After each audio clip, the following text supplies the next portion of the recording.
تعدد ازواج یعنی ایک سے زائد شادیاں کیا یہ معاشرے کی ضرورت ہے یا پھر مرد کی خواہش؟ یہ وہ سوال ہے جو بار بار گردش کے بعد ہمیں اس کی گونج سنائی دیتی ہے۔ ہمارے ہاں ہوتا یہ ہے کہ ہم تعدد ازواج کو صرف مرد کے اینگل سے دیکھتے ہیں، جبکہ اس کو خواتین کے اینگل سے دیکھنے کی ضرورت بھی ہے۔ کیا اسلام نے مرد کو صرف 4 شادیوں کی اجازت دی ہے یا پھر اس کے اوپر یہ ذمہ داری ڈالی گئی ہے؟ ہماری سوسائٹیوں میں مردوں کی جانب سے تعدد ازواج کے اس تصور کو کس طرح سے مس یوز کیا جاتا ہے؟ ہم نے یہی سنا کہ اسلام میں 4 شادیاں الاؤ ہیں، لیکن بعض تفاسیر میں تو یہ نمبر 9، 18، یہاں تک کہ یہ بھی کہا گیا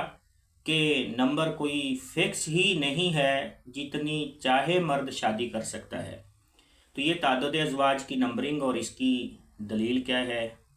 اسی طرح ایک سے زائد شادیوں کی جو اجازت ہے، اس کے بیک گراؤنڈ میں لاجک اور ریزننگ کیا ہے؟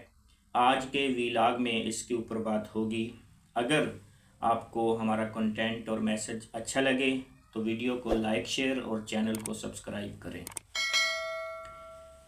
تعدد ازواج کی جو لاجک اور ریزننگ ہے، اس کے بارے میں کہا یہ جاتا ہے کہ بہت سارے عوارض ہیں جو خواتین کے ساتھ لنک کرتے ہیں، ان کو ماہواری کے ایام میں اور بچے کی پیدائش کے بعد بلیڈنگ اور بچوں کو دودھ پلانے کے دوران رضاعت کا جو عمل ہے، تو یہ وہ ایام ہوتے ہیں کہ ان ایام میں مرد کی جنسی وش کی تکمیل کے لیے اس کو دوسری شادی کی ضرورت پیش آ سکتی ہے۔ یہ بھی کہا جاتا ہے کہ ایج کے اندر جو 50 کا فگر ہے نا، 50 سال کی عمر، اس عمر کو جب خاتون پہنچتی ہے تو وہ جنسی عمل سے بے رغبت ہو جاتی ہے، جبکہ مرد کی جانب میں 50 کی عمر کو پہنچنے کے بعد بھی وہ رغبت برقرار رہتی ہے۔ تو اس لیے مرد کو نکاح جدید اس کی حقیقی ضرورت ثابت ہو سکتا ہے۔ اسی طرح بعض ریجنز کے اندر لڑکیوں کی جو شرح پیدائش ہے وہ لڑکوں کی بنسبت زیادہ ہوتی ہے، تو اس کیس میں وہاں پہ خواتین کی تعداد مردوں سے بڑھ جائے گی، تو اس لیے وہاں پہ ضرورت ہوگی کہ مرد دوسری شادی کی طرف جائیں۔ یہ بھی کہا جاتا ہے کہ حوادث کا شکار عموماً مرد ہوتا ہے، کیونکہ جنگ مرد لڑتا ہے، کمانے کے لیے ڈیلی بیسز گھر سے باہر مرد نکلتا ہے، روڈ پہ ایکسیڈنٹ کا شکار مرد ہوتا ہے، خاندانی تنازعات میں موت کا شکاری مرد بنتا ہے۔ تو ایسے کیسز میں بھی جب مرد حوادث کے نتیجے میں زیادہ موت کے منہ میں جائیں گے تو خواتین کی سائیڈ پہ بیوگان کی تعداد بڑھے گی، تو وہاں دوسری شادی کا تصور فروٹفل ثابت ہوگا۔ اسی طرح بعض کیسوں میں ایسے بھی ہوتا ہے کہ جو مرد ہے وہ قوی الشہوہ ہوتا ہے، تو سنگل خاتون سے اس کی سیکچول جو وش ہے اس کی تکمیل نہیں ہوتی۔ تو یہ اس طرح کی بہت ساری لاجکس اور ریزننگ سیکنڈ میرج کے ضرورت کے نیڈ کے بیک گراؤنڈ میں بیان کی جاتی ہیں۔ لیکن ہمارے ایک دوست جو اردو کے پروفیسر تھے اور وہ P H D scholar doctor بھی ہیں، انہوں نے ایک دفعہ کویسچن کیا کہ اسلام نے دوسری شادی کی اجازت کیوں دی ہے؟ تو اس طرح کی ریزننگ ہم نے بھی بیان کی، تو اس پر انہوں نے کراس کویسچن کیا۔ انہوں نے یہ کہا کہ ہماری آبزرویشن یہ ہے کہ ہمارے جاننے والے جن لوگوں نے بھی سیکنڈ میرج کا سٹیپ اٹھایا، تو وہاں پہ ہمیں اس ریزن میں سے، اس ریزن کے اس چارٹ میں سے کوئی ریزن نظر نہیں آئی۔ تو گزارش ہے میری طرف سے یہ کی گئی کہ ایسے ہوتا ہے کہ اس کیس کے اندر جو انسان کی نیچرل اور ایموشنل ریکوائرمنٹ ہے اس کی تکمیل ہوتی ہے، کیونکہ انسان کے جذبات میں اور اس کی نیچر میں یہ بات شامل ہے کہ وہ ایک سے زائد خواتین کی طرف اٹریکٹ ہوتا ہے، تو اس کیس میں اس کی ایموشنل جو ضرورت ہے وہ پوری ہوتی ہے۔ تو بارکیف یہ لاجک اور ریزن جو ہے وہ بیان کی جاتی ہے۔ اور جو تعدد ازواج میں نمبرنگ ہے وہ مشہور جو موقف ہے کہ 4 شادیاں الاؤ ہیں، لیکن تفاسیر میں یہ نمبر 4 میں بند نہیں ہے۔ تفاسیر کے مطابق بعض اہل تشیع 9 تک نمبر کے قائل ہیں، اور خوارج جن کا آج کل میڈیا کے اوپر فتنۃ الخوارج، تو یہ خارجی جو فتنہ شروع سے چل رہا ہے ان کے ہاں 18 تک کے نمبر الاؤ ہے،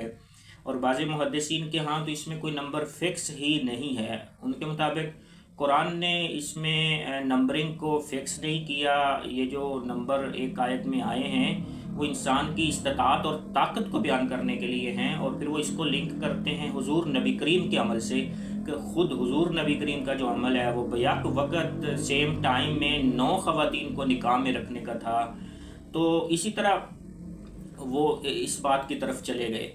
لیکن اہل سنت والجماعت جو سواد اعظم اور میجورٹی ہے مسلمین کی،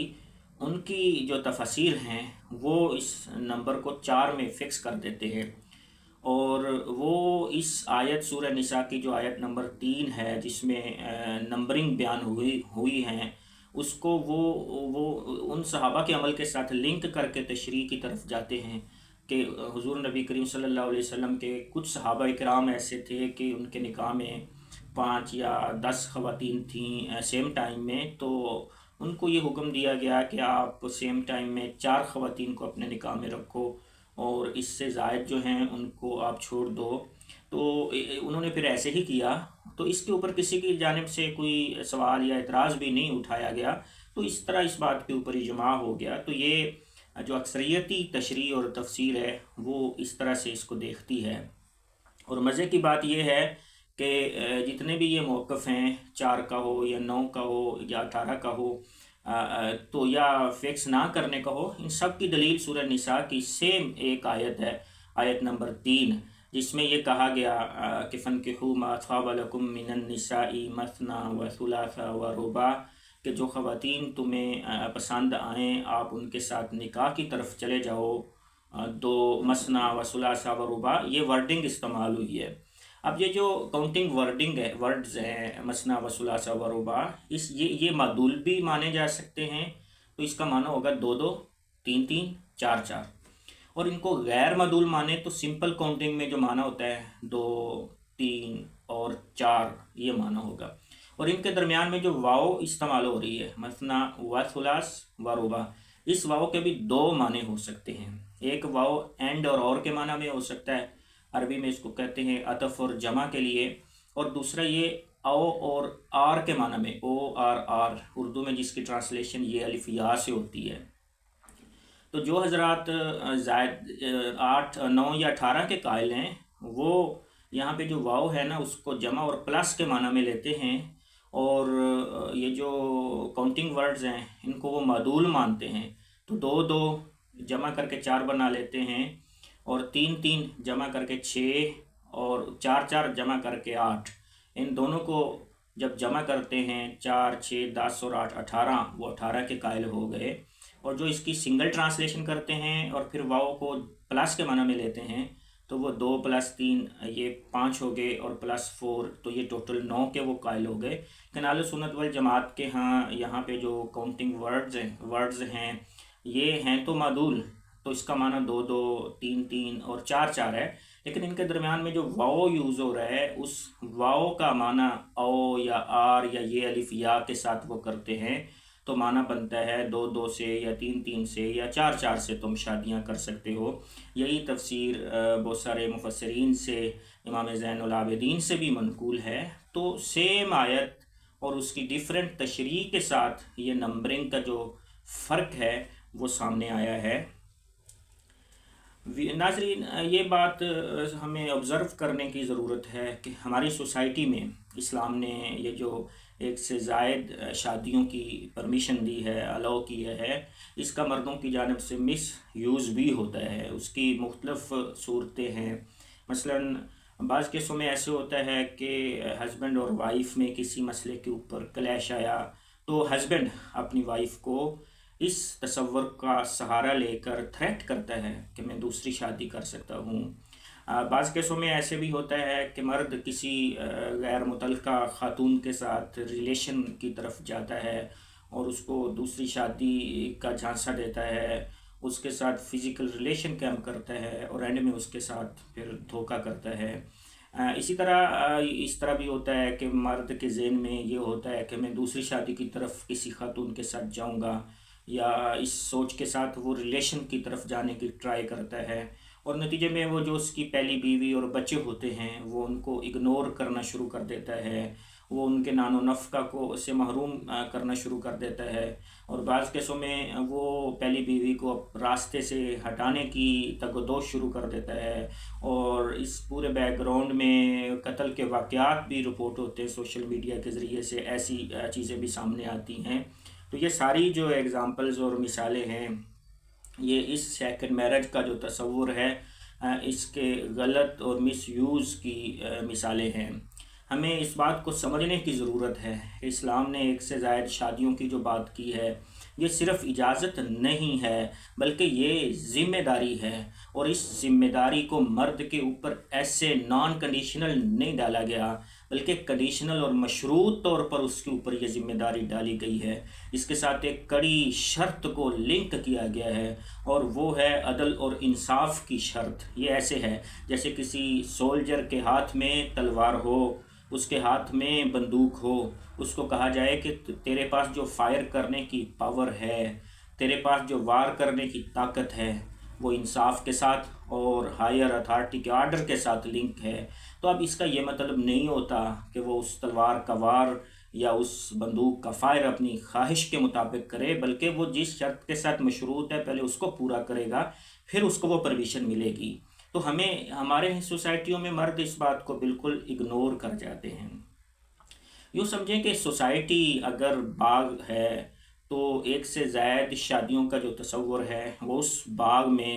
بیلنس اور توازن کے ساتھ درخت لگانے جیسا ہے۔ اب اگر کسی سوسائٹی میں کسی باغ میں حقیقی ضرورت ہے، وہاں خواتین کی ریشو زیادہ ہے، یا وہاں پہ بیوگان یا متعلقہ خواتین کی ریشو زیادہ ہے، تو وہاں پہ مرد ایک سے زائد شادیوں کے پودے لگائے تو یہ ایک اچھا عمل سمجھا جائے گا۔ لیکن اگر کسی کیس میں ایسا ہے کہ مرد کے باغ میں ایک ہی پودا ہے، سنگل پودا ہے، لیکن وہ اس کی مساقات اور اس کی باغبانی نہیں کر پاتا، تو پھر اگر وہ دوسری شادی کی طرف جاتا ہے تو یہ اسلام کو بالکل بھی پسند نہیں ہے۔ ایسے کیس میں اسلام کا جو حکم ہے وہ یہی ہے کہ ایسا شخص اسی سنگل پودے کی کیئر کرے اور اسی کی اچھے طریقے سے باغبانی کرے۔ ہماری سوسائٹیوں میں یہ بات بھی آبزرویشن میں آئی کہ لوگ فخر اور شوق کی بنیاد پر دوسری شادی کی طرف مرد جانا چاہتے ہیں، یا اس خیال کو اپنے مائنڈ میں پالتے رہتے ہیں۔ تو ایسا اسلام میں اسی شرط کے ساتھ ہو سکتا ہے کہ اگر فخر اور شوق سے بھی آپ جاتے ہیں لیکن انصاف کر سکتے ہیں تو پھر تو الاؤ ہے، لیکن اگر آپ جاتے ہیں لیکن انصاف نہیں کرتے، ایکولنس برقرار نہیں رکھ سکتے ہیں، حقوق کی ادائیگی نہیں کرتے ہیں، تو اس کو قرآن کی زبان میں کل معلقہ کہا گیا ہے کہ آپ ان کو باؤنڈ بھی کر دیں اور ان کی کیئر بھی نہ کریں، تو یہ اسلام میں قطعی طور پر پسندیدہ نہیں ہے، اس کو ریکومینڈ نہیں کیا گیا۔ جو مرد یہ کہتے ہیں کہ ہم سیکنڈ میرج کے بعد بھی انصاف برقرار رکھ سکتے ہیں، تو وہ اس اپنی بات کو آغاز سے ہی اگر وہ اس کو ثابت کرتے ہیں عملی طور پر کہ جس سٹیٹس کے ساتھ انہوں نے پہلی بیوی کے ساتھ نکاح کیا تھا، جس طرح وہ اس کی بارات لے کے گئے تھے، جس طرح انہوں نے اس کی اناؤنسمنٹ کی تھی، جس طرح انہوں نے اپنی فیملی میں پہلی بیوی کو انٹروڈیوس کروایا تھا، جس طرح اپنی فیملی میں اس کو سٹیٹس دیا تھا، جس طرح اس کو رہائش اور اس کے نان و نفقہ اس نے دیا تھا، تو اگر سیکنڈ وائف کو بھی سیم اسی طرح اسی برابری کی لیول کے اوپر وہ نکاح میں لاتے ہیں، اسی طرح بارات لے کے جاتے ہیں، اسی طرح ولیمہ کرتے ہیں، اسی طرح اپنی فیملی میں انٹروڈیوس کرواتے ہیں، تو وہ ضرور یہ سٹیپ لے سکتے ہیں۔ تو ان کو ایسا کرنے میں کوئی حرج نہیں ہے۔ اصل بات یہ ہے کہ ہمیں اس بات کو سمجھنے کی ضرورت ہے کہ ایک طرف مرد کی خواہش ہے اور دوسری طرف اس خواہش کے بعد اس کے اوپر ذمہ داری ہے۔ تو اسلام نے اس خواہش اور اس ذمہ داری کے درمیان ایک پل قائم کیا ہے، اور اس پل کا نام ہے انصاف۔ اب جس کا یہ انصاف والا پل مضبوط ہے تو وہ بے شک 2 کا بوجھ اٹھائے، یا 3 کا اٹھائے، یا 4 کا اٹھائے، شوق سے اٹھائے، فخر سے اٹھائے، یا ضرورت سے اٹھائے، تو وہ بالکل اٹھا سکتا ہے۔ لیکن دیکھنے میں یہ آیا ہے کہ دوسری شادی کے کیسوں میں انصاف ہوتا ہوا نظر نہیں آتا ہے۔ بالخصوص بچوں کے معاملے میں بھی پھر بعد میں نظر نہیں آتا ہے۔ تو اس بات کو ہمیں ذہن میں رکھنے کی ضرورت ہے کہ اسلام نے سیکنڈ میرج کا یا ایک سے زائد شادیوں کا جو دروازہ ہے اس کو ضرور اوپن کیا ہے، لیکن اس کے اوپر ایک پہرے دار بٹھایا ہے، اور وہ پہرا ہے انصاف کا پہرا، عدل کا پہرا، ایکولنس اور برابری کا پہرا۔ تو اگر کوئی شخص اس پہرے کو توڑتا ہے اور پھر وہ سیکنڈ میرج کی طرف سٹیپ اٹھاتا ہے تو وہ اسلام کے کسی حکم کی ہرگز تکمیل نہیں کر رہا، بلکہ وہ صرف اور صرف اپنے خواہش کی تکمیل کر رہا ہے، اور اس سے اسلام ہمیں منع کرتا ہے۔ اگر آج کا یہ ویلاگ، یہ میسج، یہ کنٹینٹ آپ کو اچھا لگے تو اس کو ضرور لائک اور شیئر کریں۔ سب کا حامی و ناصر اللہ ہو۔ السلام علیکم ورحمۃ اللہ وبرکاتہ۔